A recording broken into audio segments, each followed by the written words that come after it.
Bienvenidos a Global Macro en Español, un podcast creado exclusivamente para impactar tu curva de aprendizaje en los mercados de capitales. Traído a ustedes gracias a Kaplan, Battlefield, Ideal Ratings, Kaya y The Hedge Fund Association.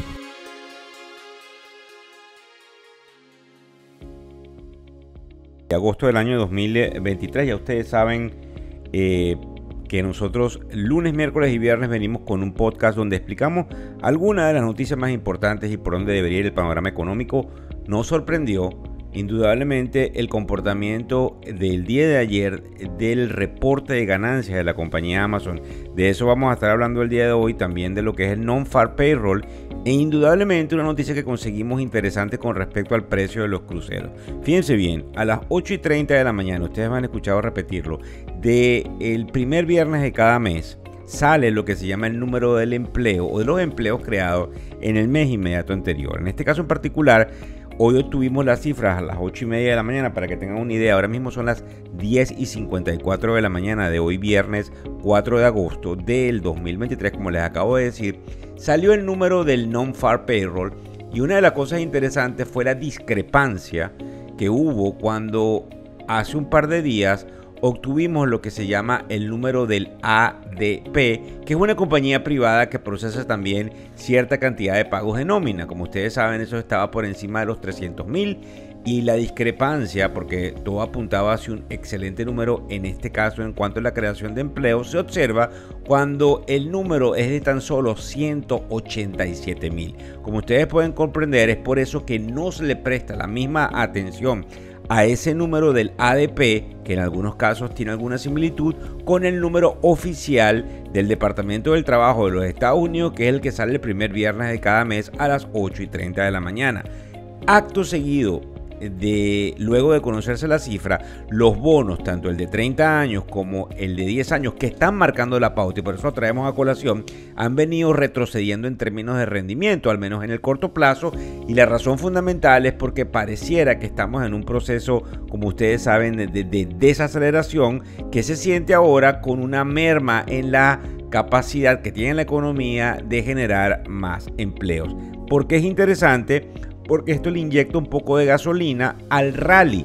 Como ustedes saben, la bolsa ha venido subiendo consecutivamente durante varios días, salvo algunas excepciones, y en estos momentos tenemos nuevamente el Dow Jones tratando de llegar a nuevos niveles récord. Fíjense bien, con respecto a esto hay que prestarle atención, como les estaba diciendo al principio, a ese reporte de ganancias de Amazon, porque obviamente Amazon es una de las compañías más grandes que están en el sector de tecnología y que una subida del 10% definitivamente tiene algunas implicaciones. Por eso es lo que llamamos los que estamos en el mercado todo el proceso de correlación. Dos cosas antes de terminar el podcast. Número uno, ¿qué puede significar una caída de los precios de los pasajes aéreos domésticos? Que es lo que estamos observando cuando vemos castigadas las acciones de las líneas aéreas producto de una desaceleración del cúmulo de viajeros que están viajando, valga la redundancia, en el sector nacional, en el área doméstica dentro de los Estados Unidos.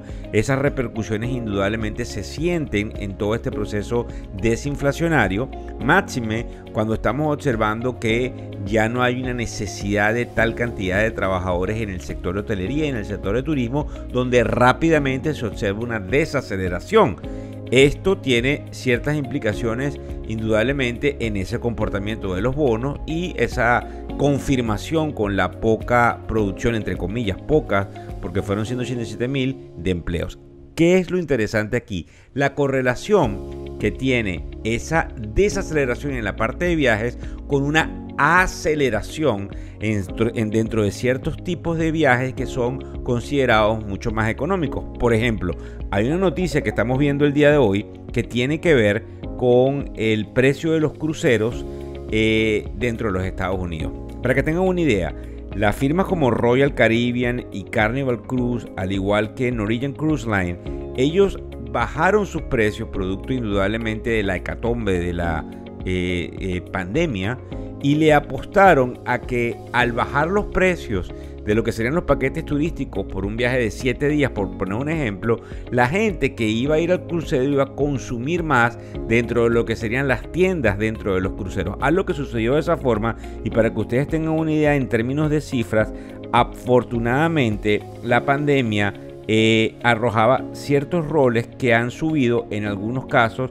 hasta en un 36% en el caso de Royal Caribbean, en un 49% en el caso de Norwegian y en un 17% en el mismo periodo en el caso de Carnival. ¿Por qué es interesante esto? Porque el tipo de viajero que pareciera ir a Norwegian Cruise Line es el tipo de viajero más afluente, y por eso vimos una cantidad de subida de prácticamente el 50% que les acabo de narrar. ¿Qué es lo interesante que está sucediendo en la parte de los cruceros? Que en estos momentos vamos a empezar a observar gente que va a sacrificar los viajes, por ejemplo, por darles un ejemplo, un viaje a Disney, un viaje a Orlando, por irse a un viaje en un crucero, producto de que definitivamente cuando lo comparamos, el viaje en los cruceros es más económico.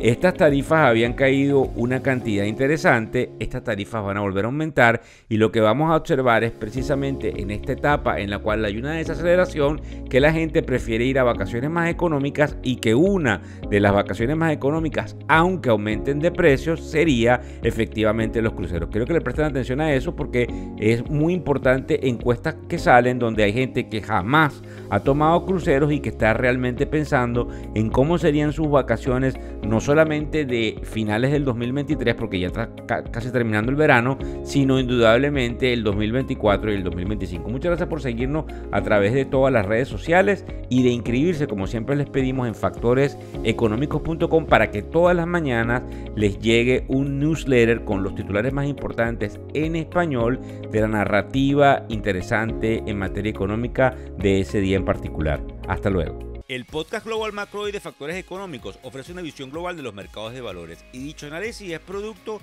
de la compilación traída por diferentes fuentes de investigación de mercados institucionales. Por motivos y declaración regulatoria, este podcast no debe ser interpretado como una recomendación precisa en inversiones, bien sea en productos y o vehículos financieros. Y además, sugerimos consultar con su respectivo asesor particular de inversiones o su equivalente en caso de suscitarse cualquier duda que pudiese derivarse de nuestra fuente informativa. Este podcast es narrado por Víctor Hugo Rodríguez, quien es un conocido profesor y comunicador financiero, cofundador de la plataforma educativa ilafin.com. Muchas gracias.